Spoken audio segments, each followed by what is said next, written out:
Hello guys, మన ఆహారం జీవనశైలి సరిగ్గా ఉన్నప్పుడే ఆరోగ్యం బాగుంటుంది. అందుకే మన శరీర ఆరోగ్యాన్ని కాపాడుకోవడానికి పండ్లు, కూరగాయలతో పాటు మాంసాహారాన్ని తీసుకోవాలి. మాంసాహారాన్ని తినడానికి ఇష్టపడని వారు దానికి సమానమైన ఆహారాన్ని తీసుకోవాలని నిపుణులు సూచిస్తున్నారు. అయితే మరి అన్ని ఆరోగ్య ప్రయోజనాలున్న పండు పేరేంటో తెలుసా? దాని పేరు జాక్ ఫ్రూట్. పనస పండుకు డిమాండ్ ఎక్కువగా ఉంటుంది. దీనిని ఇంగ్లీష్లో జాక్ ఫ్రూట్ అంటారు. ఇది చాలా రుచిగా ఉంటుంది. అంతేకాకుండా అద్భుతమైన ఆరోగ్య ప్రయోజనాలను అందిస్తుంది. ఈ పండులో పోషకాలు పుష్కలంగా ఉన్నాయని, మాంసానికి ప్రత్యామ్నాయంగా తినవచ్చని వైద్యులు అంటున్నారు. కాబట్టి దీనిని తినడం వల్ల ఎలాంటి ఆరోగ్య ప్రయోజనాలు ఉన్నాయో వివరంగా తెలుసుకుందాం. ఈ పండులో విటమిన్లు, ఖనిజాలు, కాల్షియం, కార్బోహైడ్రేట్లు, ఎలక్ట్రోలైట్లు, ఐరన్, పొటాషియం, ఫైబర్ పుష్కలంగా ఉండటం వల్ల ఇది ఇతర పండ్ల కంటే ఎక్కువ పోషకాలను కలిగి ఉంటుంది. జాక్ ఫ్రూట్లో విటమిన్ సి, యాంటీ ఆక్సిడెంట్లు వంటి పోషకాలు మెండుగా ఉంటాయి.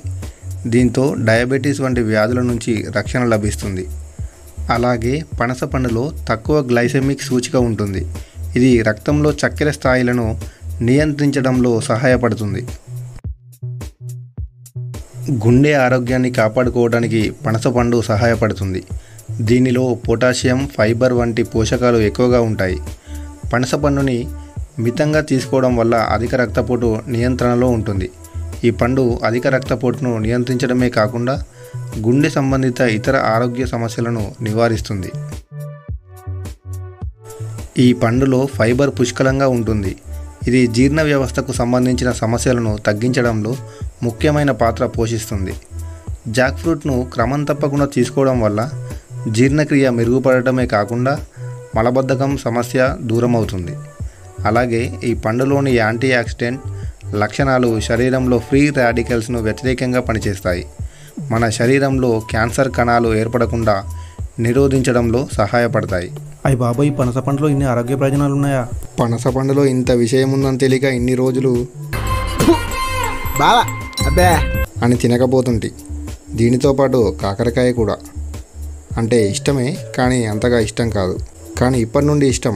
ఎందుకంటే పోషకాలు ఉన్నాయి కదా. పోషకాలే కదా మనకు కావాల్సింది. పోషకాలు ఉంటేనే మనకు ఎనర్జీ వచ్చి ఏ పనైనా చేయగలుగుతాం. డబల్ మీనింగ్ డైలాగులు వద్దు. సరే కానీ వీడియోలో పనసపండు చాలా రుచిగా ఉంటుందని చెప్పా, నాకు ఇష్టం లేకపోయినప్పటికీ. ఎందుకంటే ఇప్పుడు చిన్నప్పుడు అమ్మ చందమామని చూపిస్తూ చందమామ రావే, జాబిల్లి రావే అని మనకు గోరుముద్దలు తినిపించింది కదా. చందమామ నిజంగా వచ్చిందా? రాలేదు కదా. కానీ మన ఆకలి నిండేది. ఇది అంతే. చాలా రుచిగా ఉంటుందని చెప్తే తినని వాళ్ళు కూడా తింటారని అలా చెప్పా. మనకు నచ్చినట్టుగా ఏ కూర వండుకున్నా అది బాగానే ఉంటుంది, అంతే కదా. సరే మరి మార్కెట్కి వెళ్ళి 1 కేజీ పనసపండు తీసుకొచ్చుకోవడానికి వెళ్తున్నా. వీలైతే మీరు కూడా వెళ్ళి తెచ్చుకోండి. అలాగే మన ఛానల్ని సబ్స్క్రైబ్ చేయడం మాత్రం మర్చిపోకండి. మళ్ళీ నెక్స్ట్ వీడియోలో కలుద్దాం. బాయ్.